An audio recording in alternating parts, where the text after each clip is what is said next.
So we're here in Bangkok at the raw food restaurant, and yeah, we come here because it's kind of habit for us now, and it's kind of part of the tradition of going to Bangkok, and the food is very tasty, raw vegan food.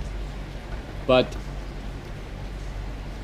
raw gourmet food based on nuts and seeds. I mean, the traditional raw food diet, whatever, you know, when you go to the library or if you go to the bookshop and you look at books on the raw food diet, they're all lots of recipes and stuff like that, and they're all about kind of making imitations of cooked food, really.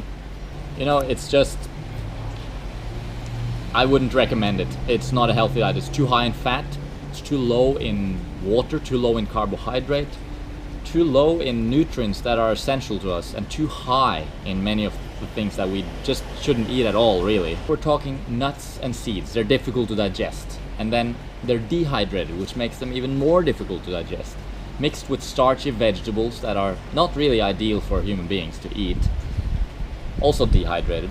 And then there's salt, sugar, oil, I mean refined fat, oil, refined sugars, garlic, ginger, all these stimulants, all these intense herbs, all these different things.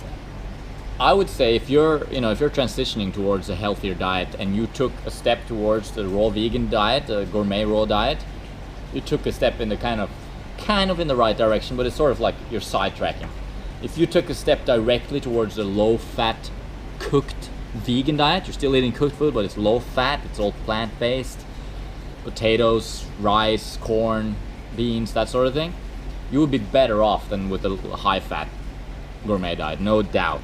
Even better yet, you know, the real raw food diet, the one that we are ideally designed for, the diet that is appropriate for our anatomy and our physiology, a fruit-based diet, you know, whole fruits, lots of carbohydrates, lots of sugar, water, fiber, you know, whole tropical fruits. That's what it's all about. So don't get fooled into the idea that this high-fat gourmet dry crackers, little weird things that sort of simulate cooked foods are healthy food, and then you're gonna mix it all together in bad food combined. You're gonna put a cashew cheesecake on top, and then you're gonna finish it off with a green drink or something like that. I mean, that's not health. Remember, part of the reason why there's so much vinegar and salt and sugar and oil and everything in these dishes is because they're not really that tasty, you know. We need to make them tasty. And fruit is tasty on its own. Fruit is tasty already. And even if you're going a step down and you're eating potatoes and stuff like that, even that can be pretty tasty with a very low amount of stimulants added to it. So yeah, it's just stay away from the high fat gourmet diet. I mean, it's just not ideal.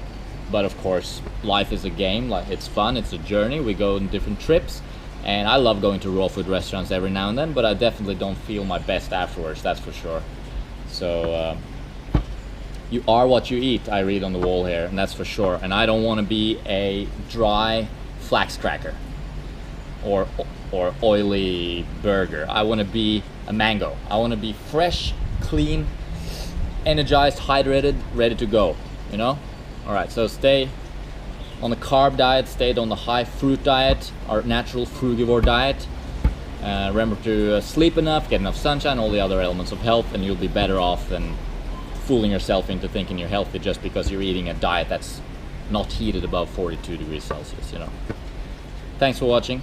See you around.